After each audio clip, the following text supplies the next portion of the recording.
Welcome to காட்லிவுட் studio. நேயர்கள் அனைவருக்கும் வணக்கம். புதியதோர் தொடக்கம் அப்படிங்கிற இந்த புதிய நிகழ்ச்சிக்கு உங்களை அன்போடு வரவேற்கிறேன். பொதுவாகவே குடும்ப வாழ்க்கையில நிம்மதி மகிழ்ச்சி வேணும் அப்படின்னு சொல்லுவாங்க. இந்த நிம்மதி மகிழ்ச்சி குடும்பத்திலிருந்து தான் கிடைக்குது. குடும்பம் அப்படின்னு சொல்லும்போது பெற்றோர்கள் குழந்தைகள் சேர்ந்ததுதான் குடும்பம். ஸோ பெற்றோர்கள் குழந்தைகளுடைய உறவு முறை இப்ப சரியா இருக்கா அப்படின்னு பார்த்தா இல்லைன்னு தான் சொல்லணும். ஏன்னா ஒரு பக்கம் பெற்றோர்கள் சொல்றாங்க குழந்தைங்க தான் சொல்ற பேச்சு எதுவுமே கேட்கறது இல்லைன்னு சொல்றாங்க. இன்னொரு பக்கம் குழந்தைங்க சொல்றாங்க தங்களுக்கு எப்ப பார்த்தாலும் அட்வைஸ் சொல்லிட்டே இருக்காங்க, திட்டிகிட்டே இருக்காங்க அப்படின்னு சொல்றாங்க. இப்படி ரெண்டு பேருடைய உறவு முறையும் சரியாவே இல்லை. ஸோ இந்த பெற்றோர்கள் குழந்தைகளுடைய உறவு முறையை பத்தி நம்ம கிட்ட சில விஷயங்களை ஷேர் பண்ணிக்கிறதுக்காக இப்ப நம்ம கிட்ட சிஸ்டர் ரஞ்சினி வந்திருக்காங்க.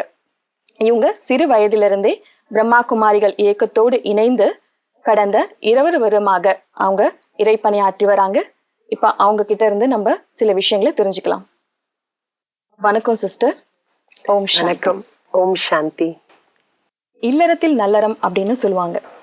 பொதுவாகவே சண்டை சச்சரவு இல்லாத குடும்பத்தை தான் இப்படி சொல்லுவாங்க. ஆனா இந்த சமயத்துல குடும்ப வாழ்க்கையில சண்டை சச்சரவு இல்லாம இருக்கா அப்படின்னா இல்லை. ஸோ இதை பத்தி நீங்க என்ன நினைக்கிறீங்க சிஸ்டர்?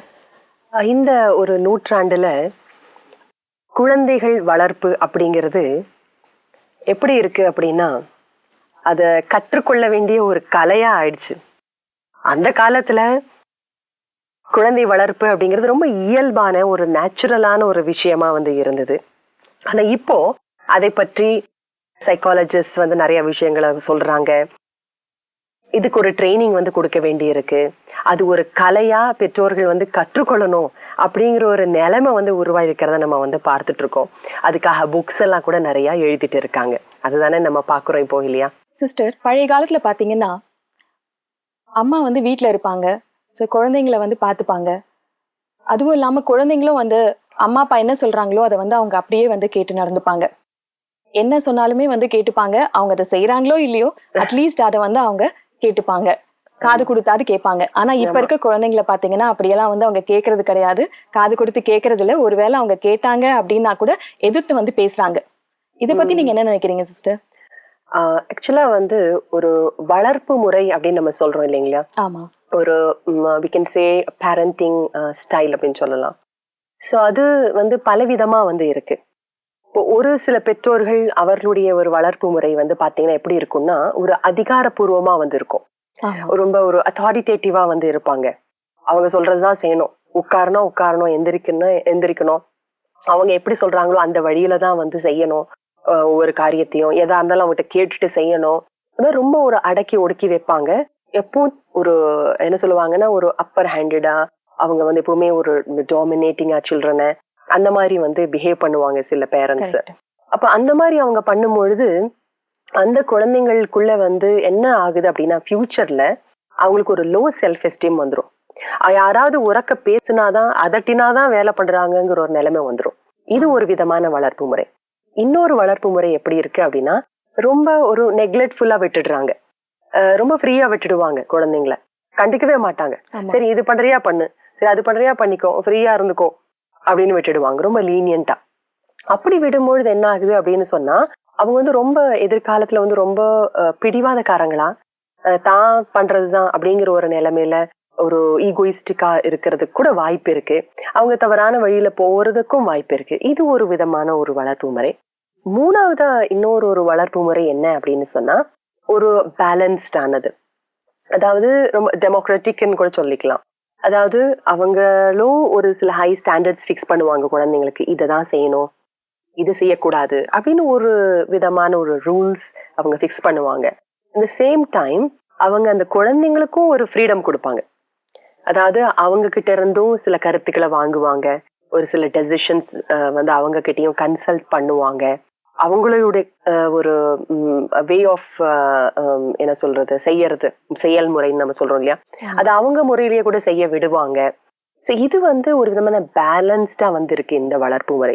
இந்த மாதிரி இருக்கிற குழந்தைகள் கிட்ட நம்ம பார்த்தோம்னா நல்லா அவங்களுக்குள்ள ஒரு கிரியேட்டிவிட்டி இருக்கும். அவங்க நல்ல ஒரு செல்ஃப் டிபெண்டா இருப்பாங்க அவங்க. ஸோ இப்படி பலவிதமான ஒரு வளர்ப்பு முறைங்கிறது இருக்கு உண்மையிலுமே. இப்படி நீங்க சொன்ன இந்த 3 விதமான வளர்ப்பு முறையில, சோ எனக்கு தெரிஞ்ச வரைக்கும் முதல் முறையான வளர்ப்பு முறை தான் வந்து நெறைய பேரு ஃபாலோ யூஸ் பண்ற மாரி பண்றாங்க. யூஸ் பண்ற மாரி எனக்கு தெரியுது. ஆ இந்த 3த்துலயும் வந்து நீங்க என்ன நினைக்கிறீங்க சிஸ்டர்? இந்த 3 விதமான வளர்ப்பு முறையில வந்து எது சரியான வளர்ப்பு முறையா இருக்கும்? சொல்லப்போனா வந்து அந்த பேலன்ஸ்டு ஒரு வளர்ப்பு முறை நம்ம பார்த்தோம் 3வதாக. அதாவது இவங்களும் ஒரு ஒரு டிசிப்ளின் அவங்க வைக்கணும் குழந்தைங்களுக்கு. அதே நேரத்துல அவங்களுக்கும் ஒரு ஃப்ரீடம் குடுக்கணும் அப்படின்னு சொன்னோம் இல்லைங்களா? அந்த மாதிரியான ஒரு டெமோக்ராட்டிக் ஒரு பேரண்டிங் ஒரு ஸ்டைல் தான் வந்து ஒரு விதத்துல நல்லது. பட் இதுல ஒரு விஷயம் என்ன அப்படின்னா, குழந்தைகள் ஒவ்வொருத்தரும் ஒவ்வொரு மாரி இருக்கும்போது, ஒரே ஒரு வளர்ப்பு முறைய நீங்க எல்லார் குழந்தைகள் மேலயும் ஈடுபடுத்த முடியாது. ஆமா. சரிதான் சிஸ்டர் நீங்க சொல்றது. ஏன்னா ஒரு சில குழந்தைங்க வந்து ரொம்ப பிரில்லியன்ட்டா இருப்பாங்க. ஒரு முறை ஆமா. சொன்னாலே அவங்களால கேட்ச் பண்ணிக்க முடியும். ஒரு சில புரிஞ்சுப்பாங்க. ஆமா. குழந்தைங்க வந்து ரொம்ப டல்லா வந்து இருப்பாங்க. ம். சோ அப்படி இருக்கும்போது எல்லாருக்குமே ஒரே மாதிரியான வளர்ப்பு முறைய வந்து எப்படி பண்ண முடியும்? அது முடியாதுதான். ஒரே மாதிரியான வளர்ப்பு முறையும் செய்ய முடியாது. இப்ப டல் ஹெட்டட் நீங்க சொன்ன மாரி டல் ஹெட்டடா இருந்தாங்க அப்படின்னா, you have to monitor them. ஏன்னா வெரி ஆஃபன். அவங்கள வந்து கவனிச்சுட்டே இருக்கணும். "ஏய் இத பண்ணாத, இத செய்" அப்படின்னு. ஏன்னா அவங்க டல் ஹெட்டட். டக்குன்னு புரிஞ்சுக்க மாட்டாங்க. சோ ஒரு தடவைக்கு அவங்களுக்கு 4 தடவை, 5 தடவை, 10 தடவை சொல்ல வேண்டியிருக்கும். இல்லையா? அந்த மாதிரி அவங்கள சுத்தி சுத்தி வந்துட்டு இருக்க வேண்டியிருக்கும் டிசிப்ளின் பண்றதுக்காக. ஆனா அதே இது இன்டெலிஜென்ட் சில்ட்ரனா இருந்தாங்க அப்படின்னா, அவங்கள அடிக்கடி நீங்க மானிட்டர் பண்ண வேண்டிய அவசியம் இல்ல. ஏன்னா அவங்க இரிட்டேட் ஆயிடுவாங்க. இரிட்டேட் ஆயிடுவாங்க. You're right. அப்போ இந்த இடத்துல தான் பெற்றோர்கள் வந்து தெரிஞ்சுக்கணும். நம்ம அந்த மாதிரி புத்திசாலி குழந்தைகள் கிட்ட இந்த விதமான ஒரு அதிகாரப்பூர்வமான வளர்ப்பு முறையை நீங்க யூஸ் பண்ணக்கூடாது. ஏன்னா ஒரே வீட்டுல 2 குழந்தைங்க வந்து 2 பேரும் வேற வேற மாதிரி தானே இருக்காங்க. சோ நீங்க ஒருத்தன் இப்ப பெரியவன் புத்திசாலியா இருக்கான், இல்ல சின்னவன் கொஞ்சம் டல் ஹெடா இருக்கான் அப்படின்னா, நம்ம வந்து அதுக்கு தகுந்த மாதிரி தான் வந்து நம்ம டீல் பண்ணணும் குழந்தைங்கள் கிட்ட. ஒரே மாதிரி டீல் பண்ணா கட்டாயமா வந்து பிரச்சனைகள் வந்து வரும். அப்ப பெற்றோர்கள் கட்டாயமா வந்து தன்னுடைய குழந்தைங்க எப்படிப்பட்டவங்க அப்படிங்கறத கண்டிப்பா தெரிஞ்சிருக்கணும். தெரிஞ்சுக்கணும். அவசியம் தெரிஞ்சுக்கணும், புரிஞ்சுக்கணும். ஓகே, இந்த குழந்தை இப்படி இருக்கா, இந்த குழந்தைகிட்ட நான் இப்படி நடந்துக்கணும் அப்படின்னு சொல்லி. சோ இது சிறியவர்கள் பெரியவர்கள் கிட்டயும் அதே மாதிரிதான் இல்லையா? ரிலேஷன்ஷிப்ஸ்னாலே இட்ஸ் ஆல் இந்த understanding, understanding the other person இல்லையா? இப்போ நீங்க குழந்தை வளர்ப்பை பத்தி சொல்லிட்டு இருக்கீங்க. இதுல வந்து முக்கியமான ஒரு பங்கு என்னன்னா டீனேஜர்ஸோடது. டீனேஜ்ல இருக்கவங்களை வளர்க்கறது தான் வந்து ரொம்பவும் கஷ்டமா வந்து ஃபீல் பண்றாங்க. அதுதான் ரொம்ப சேலஞ்சிங்கா வந்து பேரண்ட்ஸ்க்கு இருக்கு. ஏன்னா டீனேஜர்ஸ்ல இருக்கவங்க வந்து அவங்க வந்து ஒரு ஸ்டேஜ்ல இருந்து இன்னொரு ஸ்டேஜ் போறவங்களா வந்து ஆமா இருக்காங்க. கண்டிப்பா. ஏன்னா அவங்க வந்து ரொம்ப சின்ன குழந்தைங்களும் இல்ல, அதுக்காக அவங்க அடல்ட்ஸும் இல்ல ஆமா, இல்லையா? இடைப்பட்ட ஸ்டேஜ்ல இடைப்பட்ட இருக்காங்க அவங்க. ஸ்டேஜ்ல இருக்காங்க. ஆமா. சோ கொஞ்ச நாள் முன்னாடி வந்து எங்க ரிலேட்டிவ் வீட்டுக்கு ஒருத்தவங்க வீட்டுக்கு போயிருந்தோம். அங்க 2 டீனேஜர்ஸ் இருக்காங்க. ம். அங்க அவங்களுடைய அம்மா வந்து நாங்க 2 பேரும் உட்கார்ந்து பேசிட்டு இருந்தோம். அந்த பையன் அப்பதான் வெளியில போனான். அப்ப வந்து அவங்க அம்மா கேக்குறாங்க எங்க போற அப்படின்னா, வந்துருவேம்மா அப்படின்னு சொல்லிட்டு அவன் பாட்டுக்கு போயிட்டான். அப்புறம் அம்மா ரொம்பவும் வந்து ஃபீல் பண்ணி சொன்னாங்க, இப்பெல்லாம் குழந்தைங்க என்ன பண்றாங்க, எங்க போறாங்க, யார்கிட்ட பேசுறாங்க, எதுவுமே தெரிய மாட்டேங்குது அப்படின்னு சொல்லிட்டு. சோ அந்த மாதிரி இருக்கவங்களை வளர்க்கறது ரொம்ப சேலஞ்ச் தானே சிஸ்டர்? கண்டிப்பா சேலஞ்சிங்கான ஒரு விஷயம் தான் இந்த காலத்துல. டீனேஜர்ஸ் பார்க்கும்போது சம் டீனேஜர்ஸ் அவங்க எல்லாம் வந்து few are very quiet and shy டைப்பா வந்து இருப்பாங்க. சிலர் வந்து ரொம்ப எக்ஸ்ட்ரோவர்ட்டா இருப்பாங்க, அவுட் கோயிங்கா வந்து இருப்பாங்க. நிறைய பேரோட ஃப்ரெண்ட்ஸோட இருக்கிறது அவங்களுக்கு வந்து பிடிக்கும். சில பேர் வந்து யூசுவல் ஃப்ரெண்ட்ஸோட மட்டும்தான் இருப்பாங்க. சில பேர் வந்து புது புது ஃப்ரெண்ட்ஸோட போய் பேசுறத ரொம்ப விரும்புவாங்க. இப்படி வெரைட்டியா இருக்காங்க டீனேஜர்ஸ். நீங்க சொன்ன மாதிரி டீனேஜர்ஸ் வந்து பார்க்கும்பொழுது அவங்க அவங்க ஒரு விதமான ஒரு இடைப்பட்ட ஒரு ஸ்டேஜ்ல இருக்காங்க. இட்ஸ் அஃப்கோர்ஸ் அந்த ஒரு அடோலசன்ட் பீரியட் வந்து ஒரு க்ரூஷியலான ஒரு பீரியட் தான். அவங்க வந்து சின்ன குழந்தைங்க செய்யறதையும் செய்ய மாட்டாங்க, அதே மாதிரி பெரியவங்க செய்யறதையும் செய்ய மாட்டாங்க. 2 பேரும் செய்யாத விஷயத்தை தான் அவங்க செய்வாங்க. ஸோ அந்த மாதிரியான ஒரு ஏஜ் இல்லையா அது. ஸோ இந்த ஏஜ்ல வந்து நிறைய அவங்களுக்கு வந்து பிசிக்கல் அண்ட் சைக்கலாஜிக்கல் ப்ராப்ளம்ஸ் நிறைய வந்து இருக்கு. ஸோ அவசியம் பேரண்ட்ஸ் அவங்களுடைய அந்த ஒரு பீரியட் ஆஃப் அடோலசன்ஸை வந்து நல்லா புரிஞ்சுக்கணும். பேரண்ட்ஸ் வந்து சில நேரத்துல குழந்தைங்களை டீல் பண்ணும்போது நீ வந்து இப்ப மெச்சூர்ட் ஆயிட்ட, நீ பெரியவன் ஆயிட்ட, நீ இந்த மாதிரிலாம் நடந்துக்க கூடாது அப்படின்னு வந்து சொல்றாங்க. சில இடத்துல வந்து சொல்றாங்க நீ இதுல எல்லாம் தலையிடாத, நீ வந்து சின்ன பையன் அப்படின்னு சொல்றாங்க. சோ இப்படி 2 விதமா சொல்லும் போது அது குழந்தைங்களுக்கே வந்து கன்ஃபியூஸ் ஆயிடுது. ஆக்சுவலா வந்து டீனேஜர்ஸ் ஏன் வந்து லிசன் பண்ண மாட்டேங்கிறாங்க அப்படின்னா, இது வந்து ஒரு விதமான ஒரு கம்யூனிகேஷன் ஸ்கில் கூட பேரண்ட்ஸ் வந்து கத்துக்கணும்னு I feel. Because it's not what you say but how you say. You know, நீங்க அந்த குழந்தைகள் கிட்ட எப்படி நீங்க வந்து பிரசன்ட் பண்றீங்கிறது வந்து இருக்கு. டே இத பண்ணாத, அதை பண்ணு, இப்படி பண்ணக்கூடாது அப்படின்னா ஒரு அந்த மாதிரி பொதுவாகவே வந்து அட்வைஸ் அப்படிங்கிற ஒரு இது இருக்கு இல்லைங்களா, அது வந்து யாருக்குமே பிடிக்கிறது இல்ல. எஸ்பெஷலி டீனேஜர்ஸ் வந்து அதை அட்வைஸ்னாலே ஓடிடுவாங்க. பெரியவங்கன்னா இப்பதான் எப்ப பார்த்தாலும் அவங்க வந்து அட்வைஸ் பண்றாங்க அப்படின்னு. ஸோ அதனால அஃப்கோர்ஸ் பேரண்ட்ஸ் வந்து எந்த மாதிரி ஒரு சூழல் இருக்காங்கன்னா they have to guide their children இல்ல, they are in that position and they have the responsibility to guide their children. So அவங்க ஃபியரும் இருந்துட்டே இருக்கும் பெற்றோர்களுக்கு, அவங்க ஃபியூச்சர் வந்து நல்லா இருக்கணும்னு அந்த வந்து அவங்களுக்கு அந்த பயம் இருக்கிறதுனால அந்த பயம் என்ன ஆயிடுது அப்படின்னா ஒரு ஆத்தங்கமா வெளிப்படுது. இது இப்படி பண்ணாதடா, இப்படி பண்ணாத நீ அப்படின்னு அவங்கள வந்து தன்னுடைய லைஃப்ல அவங்க ஏதாவது ஃபேஸ் பண்ணிருப்பாங்க, அந்த மாதிரி குழந்தைங்களும் ஃபேஸ் பண்ணிடக்கூடாதுன்னு அப்படின்னு. ரைட், அதுவும் வந்து இருக்கும். ஸோ அதனால அவங்க எப்படி கம்யூனிகேட் பண்றாங்கிறது வந்து இருக்கு. ஸோ இப்போ டீனேஜர்ஸ் பார்க்கும்போது they are no more kids இல்லையா. ஸோ அவங்களுக்கு என்ன பண்ணணும் அப்படின்னா நீங்க டைரக்டா இத பண்ணாதே அப்படின்னு சொல்றதுக்கு பதிலா இத செய்தால் இந்த மாதிரியான ஒரு ஆபத்து இருக்கு, இத பண்ணா இதுல நன்மை வந்து இருக்கு அப்படின்னு நம்ம எக்ஸ்பிளைன் பண்ணணும். அதை சொல்றாங்கிறத அவங்க சொல்லணும். பிகாஸ் பொதுவா இத பண்ணாதே அப்படின்னா அப்ப வேற என்ன பண்ணணும், அதை டீச் பண்ணணும்ல. So better focus on that. எதை வந்து பண்ணணும்ங்கறத நீங்க சொல்லுங்க ஃபர்ஸ்ட். ஆனா நீங்க சொல்ற மாதிரி நிறைய பேரண்ட்ஸ் அதை செய்யறது இல்ல, இது செய்யாதன்னா வந்து சொல்றாங்க. ஆமா ஆமா, சோ எதை செய்யணும் அப்படிங்கறத சொல்றது இல்ல. அப்ப அதை வந்து சொல்லும் பொழுது இதுல வந்து ஒரு பெனிஃபிட் என்ன இருக்கு அப்படின்னா they will feel respected because இன்னொன்னு they will understand, okay அவங்க என் மேல கேர் வச்சிருக்காங்க, ஓ இந்த விஷயத்துக்காக தான் அவங்க சொல்றாங்களா அப்படின்னு அவங்க அதுவும் அவங்க வந்து புரிஞ்சுப்பாங்க. and they will also feel that okay they are treating me like an adult not like a kid அப்படின்னு அவங்களுக்கு என்ன ஆகுனா அவங்களுக்குள்ளே ஒரு செல்ஃப் ரெஸ்பெக்ட் கொஞ்சம் வந்து வளரும். அதனால அவசியம் வந்து எக்ஸ்பிளைன் பண்ணணும் அவங்களுக்கு. சில பேரண்ட்ஸ் வந்து என்ன ஆயிடுறாங்கன்னா கொஞ்சம் இமோஷனல் ஆயிடுறாங்க இல்லையா குழந்தைகளுக்கு முன்னாடி. நீங்க அப்சர்வ் பண்ணிருப்பீங்க இல்லையா அந்த மாதிரி எல்லாம் கூட. சில நேரத்துல ஏன் இப்படி பண்ற, என்னுடைய கஷ்டத்தை புரிஞ்சுக்கவே மாட்டேங்கிற அப்படின்னு ரொம்ப சின்ன குழந்தைங்க கிட்ட கூட அதை சொல்லுவாங்க. ரைட், நீங்க சொல்லும் போது எனக்கு ஒரு சம்பவம் ஒண்ணு ஞாபகம் வருது. ஒரு மெடிடேஷன் ப்ரோக்ராம்ல ஒரு அம்மாவும் ஒரு 5 year bye, I think 5 years தான் இருக்கும் அந்த பையனுக்கு, கூட்டிட்டு வந்திருந்தாங்க. ஸோ நல்ல ஒரு கிளாஸ் முடிஞ்சது and we were all sitting in meditation, silent meditation. எல்லாரும் சைலண்டா உட்கார்ந்த உடனே அவனுக்கு ஜாலி ஆயிடுச்சு. அவன் வந்து எந்திரிச்சு சுத்துறதும் ஓடுறதும் நாய்ஸ் பண்றதுமா இருந்தான். உடனே அந்த அம்மா வந்து கண்டிச்சாங்க, அமைதியாருன்னு அப்படின்னு மிரட்டினாங்க. அப்போ அவனுக்கு கேட்கல, ஏன்னா சின்ன பையன், how can he sit இல்லையா in meditation, he is not used to that. அப்போ என்ன பண்ணா அவங்களுக்கு ரொம்ப கோவம் வந்துச்சு. தரத்தரன்னு குழந்தைய இழுத்துட்டு போய் நீ ஏன் இப்படி மானத்தை வாங்குற, ஏன் இந்த மாதிரி நீ வந்து பண்ற, அமைதியா உட்கார கூடாதா, பாரு என்ன எல்லாரும் பார்த்து சிரிக்கிறாங்க, உன்னால எனக்கு ஏன் மானம் போச்சு.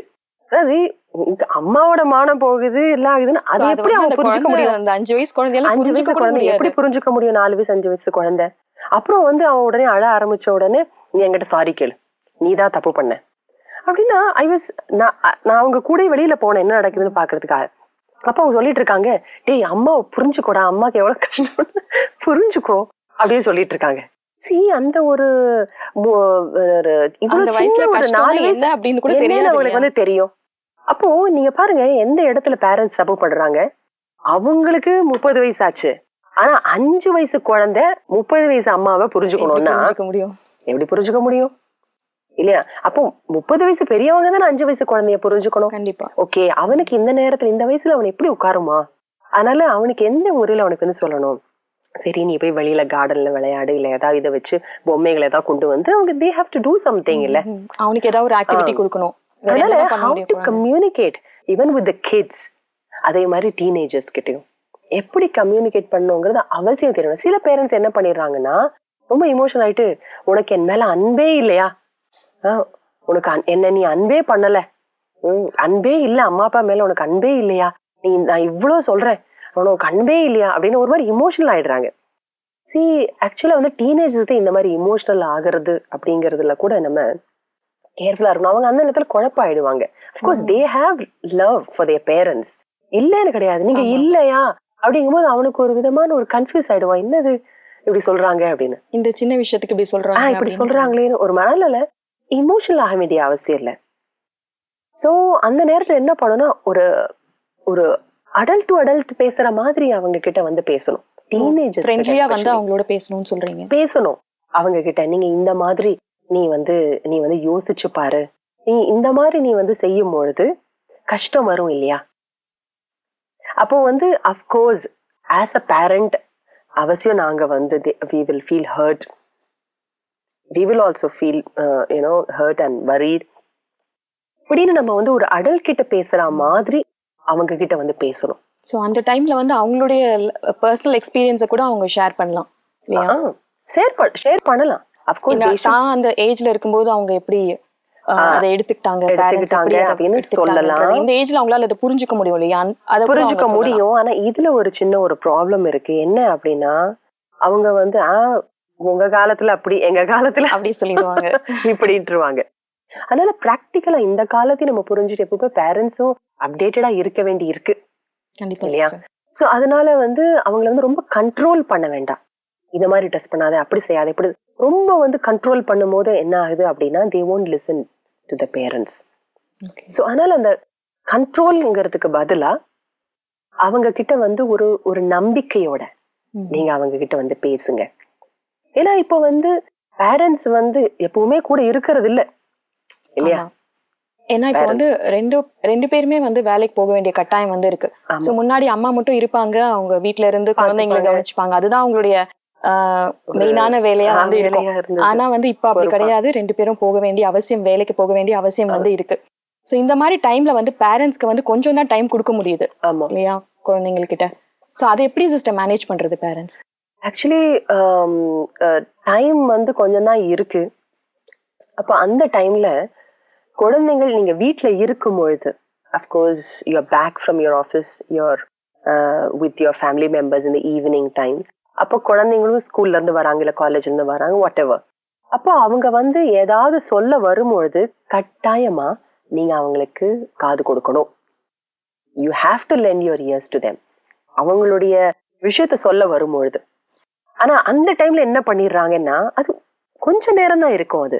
ஆனா அந்த நேரத்துல என்ன பண்ணிடுவாங்கன்னா, அம்மா அப்பாவும் வீட்டுக்கு வந்துட்டும் லேப்டாப்ல இருப்பாங்க, கம்ப்யூட்டர்ல இருப்பாங்க, அவங்க வீட்டு வேலையும் அவங்க பாத்துக்க வேண்டியிருக்கு, வீட்டு வேலையும் பார்த்துப்பாங்க. சோ அந்த டைம் தான் எல்லாரும் இருக்காங்கன்னா அந்த டைம்ல தானே வந்து அவன் சொல்லுவான் இல்லையா, அவனோட விஷயத்த வந்து சொல்லுவான். அப்போ கட்டாயமா நம்ம அதை காது கொடுத்து கேட்கணும். நீங்க வேலை செய்யுங்க, அதே நேரத்துல அவனுக்காக நீங்க கவனிங்க. So I to eye contact வைங்க. சில பேர் என்ன பண்றாங்கன்னா, அப்படியே கம்ப்யூட்டர்லயும் வேலை பண்ணிக்கிட்டே, அப்பா வேலை பண்ணிட்டே இருப்பாரு, அவன் பையன் வந்து ஏதோ சொல்லிட்டு இருப்பான், அப்படியா, ஓ குட் குட், நல்லது நல்லது அப்படிம்பார். அவனுக்கு தோணாது. சோ நம்ம அட்டென்ட் பண்ணணும். ஜஸ்ட் ஒரு ஃபியூ மொமெண்ட்ஸ்க்காக ஜஸ்ட் பாஸ் அண்ட் தென் அவன் பக்கமா திரும்பி நீங்க பேசுங்க. ஓ அப்படியா, அப்போ ஜென்யூனா நீங்க ஆன்சர் கொடுங்க. சீக்கிரமா ஏதோ ஆன்சர் சொல்லிட்டு நம்ம வேலையை பார்க்கணும், ப்ளீஸ் டோன்ட் டூ தட்.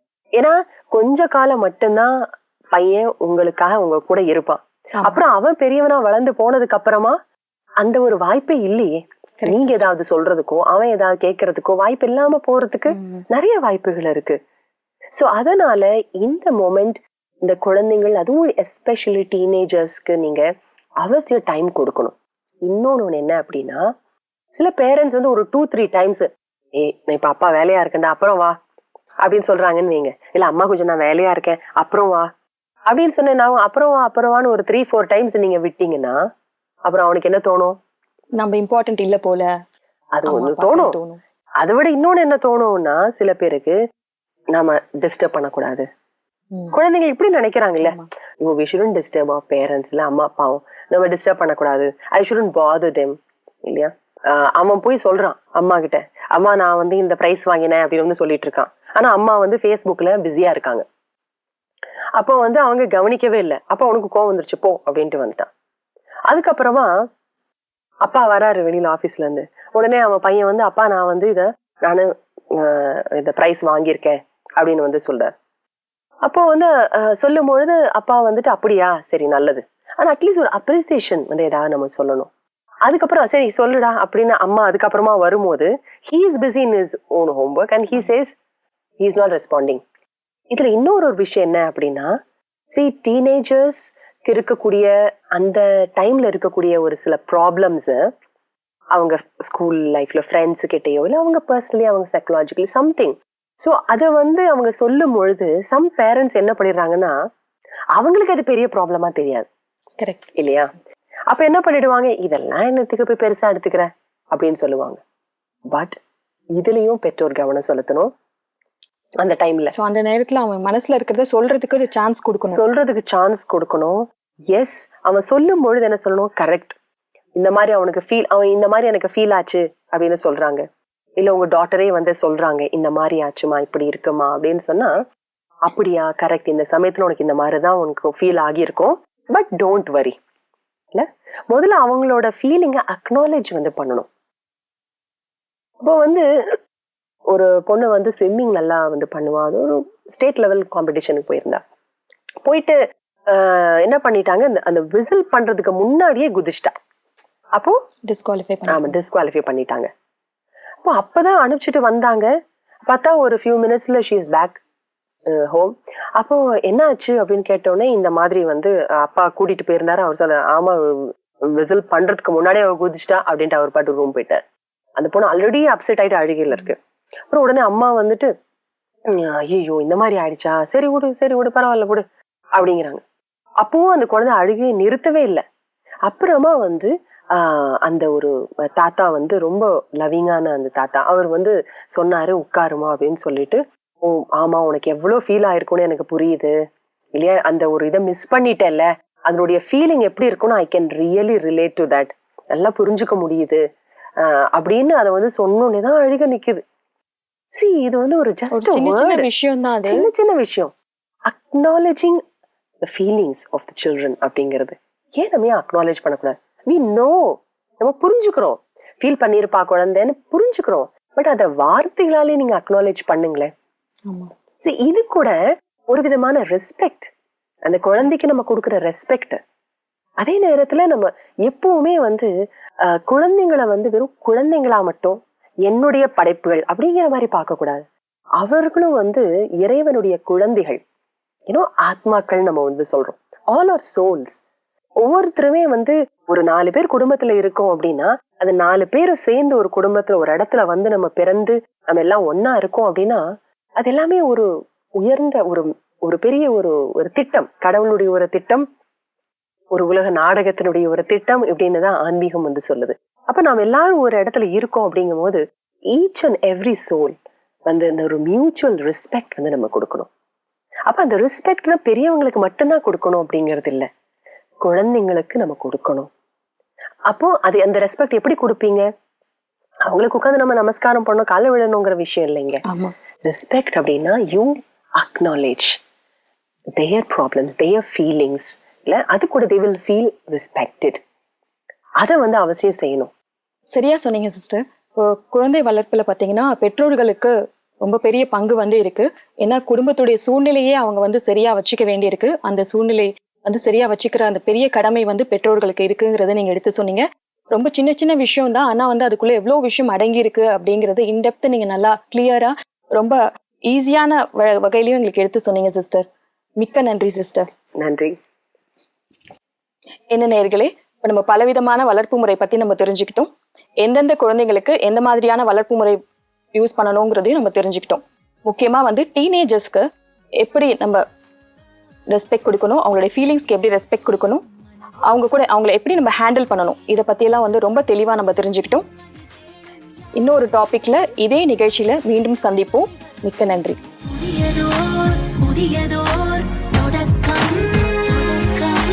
வாழ்வை இது வாழ்வை இது